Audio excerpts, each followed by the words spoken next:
बिहार में इस साल होने वाले विधानसभा चुनाव से पहले क्या वाकई एनडीए गठबंधन पूरी तरीके से टूट जाएगा और क्या वाकई नीतीश कुमार अब एनडीए का साथ छोड़ने की तैयारी कर रहे हैं और क्या बड़ी वजह है कि एनडीए के सहयोगी दल अब विपक्षी पार्टियों की तरफ जाते नजर आ रहे हैं। दरअसल बिहार में होने वाले विधानसभा चुनाव से पहले एनडीए की सहयोगी पार्टियों ने सीधे सीधे तौर पर भारतीय जनता पार्टी के सामने शर्त रख दी है और इन शर्त में क्या वाकई बीजेपी फंस पाएगी। जहां एक और जीतन राम मांझी का जिक्र कर लेते हैं तो मांझी को जहां झारखंड और दिल्ली में एक भी सीट नहीं दी गई तो चिराग पासवान को झारखंड और दिल्ली में एक एक सीट देकर टरकाने की कोशिश की गई। इसी से बीजेपी की सहयोगी पार्टियां नाराज हैं और 30 सीटों की मांग बिहार में जहां जीतन राम मांझी ने कर दी है तो वहीं चिराग पासवान भी 20 से 25 सीटों की मांग कर रहे हैं।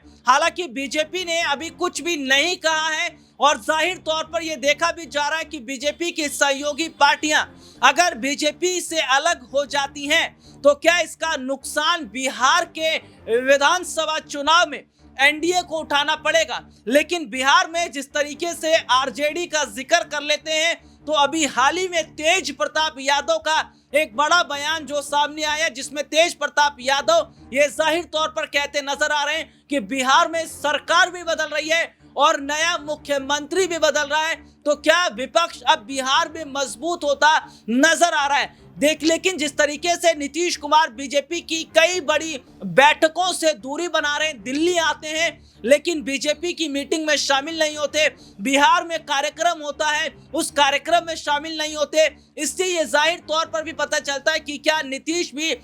एनडीए का साथ छोड़ने की तैयारी करते नजर आ रहे हैं। क्योंकि एनडीए अभी तक ये नहीं तय कर पाया है कि बिहार में सीएम चेहरा कौन रहेगा और ऐसे में देखा जा रहा है कि नीतीश ने साफ तौर पर कह दिया है कि अगर उन्हें सीएम चेहरे के तौर पर नहीं रखा जाता तो वो एनडीए का साथ छोड़ देंगे। वहीं लालू यादव ने हाल ही में जो बयान दिया कि नीतीश कुमार के लिए आरजेडी के दरवाजे खुले हुए हैं तो क्या अब आरजेडी की तरफ जाते नीतीश नजर आएंगे। बिहार में जिस तरीके के सियासी हालात हैं उसे देखने के बाद यह भी कहा जा रहा है कि जेडीयू के अंदर भी हालत ठीक नहीं है क्योंकि जेडीयू को तोड़ने की कोशिश जिस तरीके से की जा रही है यानी विधायकों को बांटने की कोशिश की जा रही है और लल्लन सिंह इसमें एक बड़ी भूमिका निभाते नजर आ रहे हैं तो क्या लल्लन सिंह के जरिए जेडीयू को तोड़ने की कोशिश हो रही है। हालांकि अपने दर्शकों को बता दें जेडीयू की कमान को लेकर भी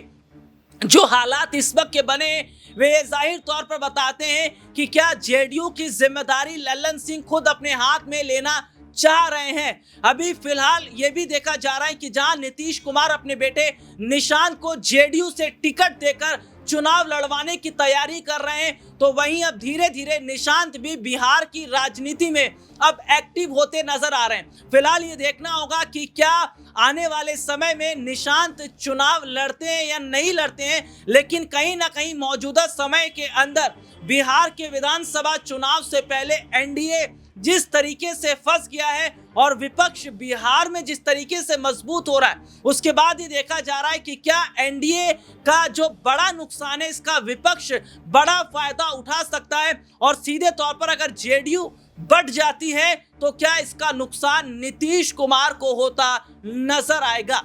इस मुद्दे पर आपकी क्या राय कमेंट करके जरूर बताइएगा। फिलहाल आज की इस खबर में इतना ही, आपसे फिर दोबारा मुलाकात होगी, तब तक के लिए इजाजत दीजिए, नमस्कार।